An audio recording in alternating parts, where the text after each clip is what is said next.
اعوذ باللہ من الشیطان الرجیم بسم اللہ الرحمن الرحیم۔ السلام علیکم جی، آج میں ایک نئی ویڈیو کے ساتھ آپ کے سامنے حاضر ہوا ہوں، اور اس ویڈیو میں غسل کے فرائض، غسل کی سنتیں اور غسل کا طریقہ بیان کروں گا۔ غسل کے 3 فرائض ہیں۔ نمبر 1 کلی کرنا، نمبر 2 ناک میں پانی ڈالنا، اور نمبر 3 تمام بدن پر پانی بہانا۔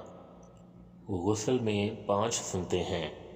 نمبر 1 دونوں ہاتھ کہنیوں تک دھونا، اور نمبر 2 استنجا کرنا اور جس جگہ بدن پر نجاست ہو اسے دھونا۔ نمبر 3 ناپاکی دور کرنے کی نیت کرنا۔ نمبر 4 پہلے وضو کر لینا۔ نمبر 5 تمام بدن پر 3 بار پانی بہانا۔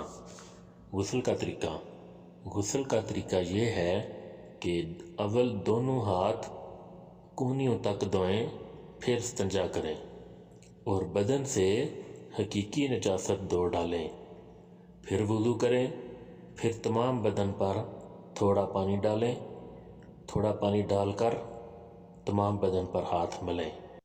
چلائیے ناظرین، آج کے لیے اتنا ہی کافی ہے۔ انشاءاللہ میں بہت جلد آپ کے سامنے ایک نئی ویڈیو کے ساتھ حاضر ہوں گا۔ تب تک کے لیے مجھے اجازت دیجیے۔ اللہ حافظ، اللہ نگہبان، شکریہ۔